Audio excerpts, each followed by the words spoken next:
Very very welcome to all साथियों। Exam fighter number 1 पे आप सभी का हार्दिक स्वागत है साथियों। बिहार टीचर एग्जाम 2023 जो कि अगस्त में होना है, बिहार शिक्षक परीक्षा जो कि अगस्त में होगा साथियों, इसके लिए क्लासेस एग्जाम फाइटर नंबर 1 पे लगातार जारी है। आप भी क्लासेस को ज्वाइन कर सकते हैं बिना कोई फीस के, बिल्कुल फ्री में आप सारे क्लासेस की वीडियो प्राप्त कर सकते हैं। अभी हम लोग तैयारी कर रहे हैं पेपर 2 जीएस का, समान अध्ययन का, जिससे कि आपका मेरिट बनेगा और इसी से आपका फाइनल सिलेक्शन होगा पेपर 2 जीएस पेपर से। और अभी हम लोग लेवल 1 to 5 से रिलेटेड क्लासेस को देखेंगे। पेपर 1 आपका क्वालिफाइंग है और क्वालिफाइंग में आपको मैं विश्वास दिलाता हूं, अगर आपने थोड़ी सी भी मैट्रिक की तक अच्छे से पढ़ाई की है तो आप आराम से क्वालिफाई करेंगे, 100 में 30 नंबर लाएंगे। आपको पेपर 1 की तैयारी करनी ही नहीं है, उसकी तैयारी जो करेगा वो फंसेगा। आप सिर्फ पेपर 2 पे ध्यान दें, जीएस पे ध्यान दें और आपका सिलेक्शन अपना पक्का करें। तो चलिए स्टार्ट करते हैं आज की क्लासेस को। हम लोग देखेंगे GS one liner booster dose के रूप में। आपके लिए 2 प्रश्न, जैसा कि मैं हर रोज देता हूं, ये 2 प्रश्न जो कि थंबनेल में दिख रहे हैं आपके लिए, आपको इसका जवाब देना है। भारतीय सेना के सर्वोच्च कमांडर कौन है? यानी भारतीय जो सेना है, थल सेना, वायुसेना और नौसेना, तो इसमें से सबका जो सर्वोच्च कमांडर होता है कौन होता है? आपको आंसर देना है। भारत किस वस्तु का निर्यात सबसे ज़्यादा करता है?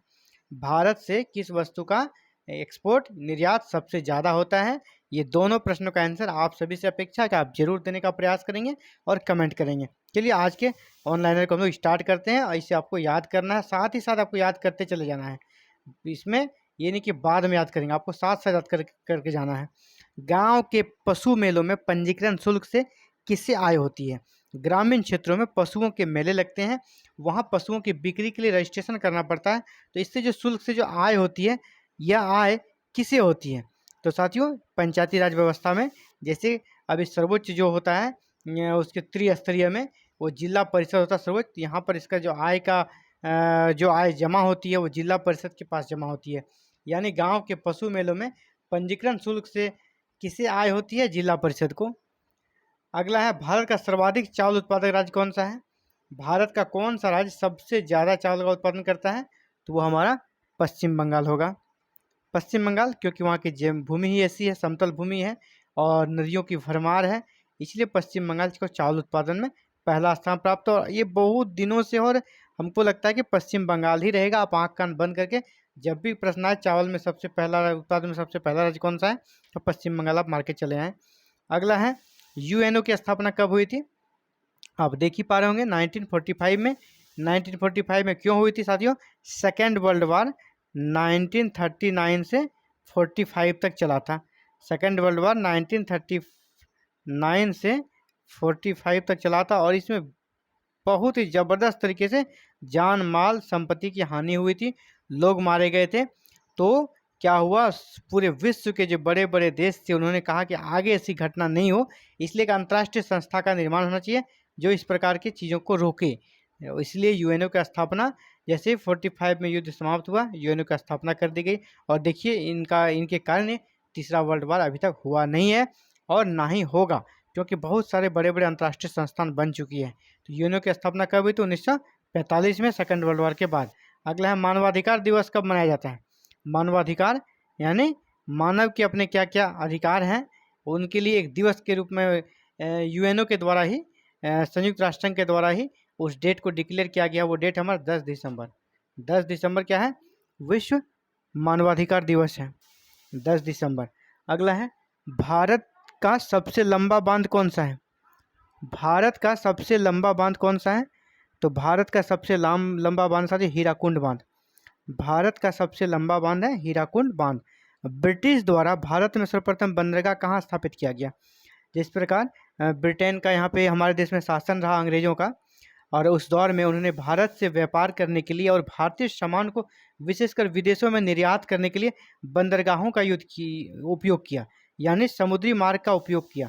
तो समुद्री मार्ग का उपयोग करने के लिए उन्होंने बंदरगाहों का भी भारत में काफ़ी ज़्यादा विकास किया। इसमें सबसे पहला आपसे पूछा जा रहा है, सर्वप्रथम ब्रिटिश द्वारा भारत में सर्वप्रथम बंदरगाह कहाँ स्थापित किया गया? तो वो था सूरत। राइट आंसर क्या हो जाएगा? सूरत।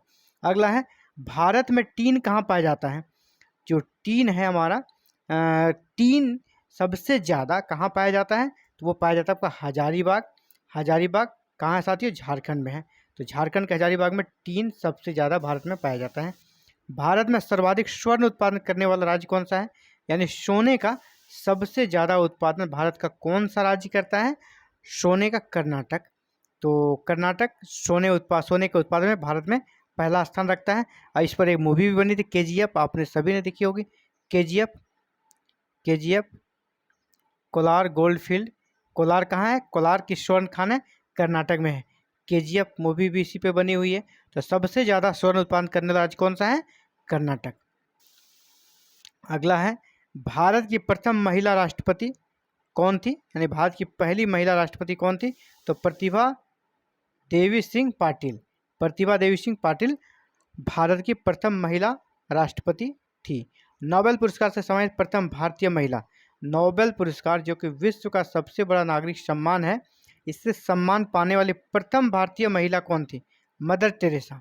मदर टेरेसा थी, उसे किस क्षेत्र में दिया गया था? शांति के क्षेत्र में। जैसे अलग अलग क्षेत्र में दिया जाता है, साइंस के क्षेत्र में या तो अर्थव्यवस्था के क्षेत्र में, अलग अलग उनका क्षेत्र है। साहित्य हो, अर्थव्यवस्था हो, या फिर जो भौतिकी के क्षेत्र में, रसायन के क्षेत्र में नोबेल पुरस्कार दिया जाता रहा है। तो शांति के क्षेत्र में जो नोबेल पुरस्कार दिया गया था मदर टेरेसा को। आपसे ये भी पूछा सकता है, मदर टेरेसा को किस क्षेत्र में नोबेल पुरस्कार मिला था? शांति में, शांति के क्षेत्र में। और प्रथम महिला थी, प्रथम भारतीय महिला थी जिसे कि यह पुरस्कार मिला था। अगला है, मिस वर्ल्ड से सम्मानित प्रथम भारतीय महिला। यानी किस भारतीय महिला को सर्वप्रथम पहली बार मिस वर्ल्ड का खिताब दिया गया? कुमारी रीता फारिया को। कुमारी रीता फारिया को पहली बार मिस वर्ल्ड का खिताब मिला था, कुमारी रीता फारिया को, जो कि भारतीय थी। विश्व का अपरिवर्तनीय शहर किसे कहा जाता है? विश्व का अपरिवर्तनीय शहर किसे कहा जाता है?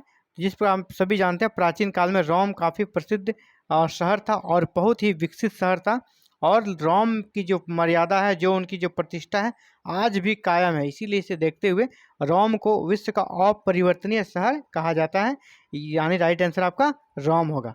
भारत का सबसे ज़्यादा चाय उत्पादक राज्य, यानी कौन सा भारत का जो स्टेट है सबसे ज़्यादा चाय का उत्पादन करता है? तो वो राज्य हमारे साथियों असम। हालांकि तमिलनाडु भी काफ़ी ज़्यादा चाय का उत्पादन करता है, लेकिन पहला स्थान पर आपका असम आता है, सबसे ज़्यादा चाय का निर्यात करता है। दलितों, जो कि SC कैटेगरी के हैं, दलित जिन्हें कहा जाता है, उनके लिए हरिजन शब्द का उपयोग, हरिजन शब्द किसने दिया था? तो महात्मा गांधी ने। महात्मा गांधी ने दलितों, जो कि उस समय काफ़ी छुआछूत से परेशान थे और उसे आज़ादी के आंदोलन में जोड़ना बहुत ही ज़रूरी था, इसलिए गांधी जी ने उनके लिए, उनको कह सकते हैं उनके प्रति उनके दिल में अपने प्रति सहानुभूति प्राप्त करने के लिए और राष्ट्रीय आंदोलन से उसे जोड़ने के लिए उनको हरि का जन कहा, यानी हरिजन कहा। इससे संबंधित एक पत्रिका भी उन्होंने निकाली थी। तो महात्मा गांधी ने दलितों को क्या कहा था? हरिजन। अगला, भाखड़ा नांगल परियोजना किस राज्य में है? भाखड़ा नांगल परियोजना, जो कि भारत की सबसे ऊंची परियोजना है, नदी घाटी परियोजना है। तो भारत की सबसे ऊंची नदी घाटी परियोजना भाखड़ा नांगल परियोजना किस राज्य में है? तो वो राज्य हमारे साथ में पंजाब। पंजाब से संबंधित है भाखड़ा नांगल परियोजना। तो आज से रिलेटेड सभी ऑनलाइनर को हमने देख लिया साथियों। तो इसी प्रकार आप भी चाहते हैं कि बिहार टीचर वैकेंसी के पेपर 2 GS जनरल स्टडीज सामान्य अध्ययन की तैयारी करें, जिससे कि मेरिट बनेगा और आपका पेपर 1 क्वालिफाइंग है। मेरिट यानी सिलेक्शन पाना है तो आपको GS पेपर 2 की तैयारी करनी होगी। और एग्जाम फाइटर नंबर 1 पर लगातार क्लासेस जारी है। आप भी चाहते हैं बिल्कुल फ्री मुफ्त में क्लासेस करें, ज्वाइन कर लें। और ज्वाइन करने के लिए एक ही माध्यम है, चैनल को सब्सक्राइब करें, बेल आइकन को प्रेस करें, ऑल बटन को क्लिक करें, ताकि आने वाले सभी क्लासेस की वीडियो आपको मिल सके। अगर आप चैनल पे नए हैं तो हमारे प्ले लिस्ट में जाकर प्रीवियस क्लासेस को भी देख सकते हैं। इसके लिए आपको बिहार टीचर वैकेंसी से रिलेटेड एक प्ले लिस्ट मिल जाएगा, वहाँ पर सारे क्लासेस उपलब्ध है। थैंक यू, धन्यवाद, have a nice day to all.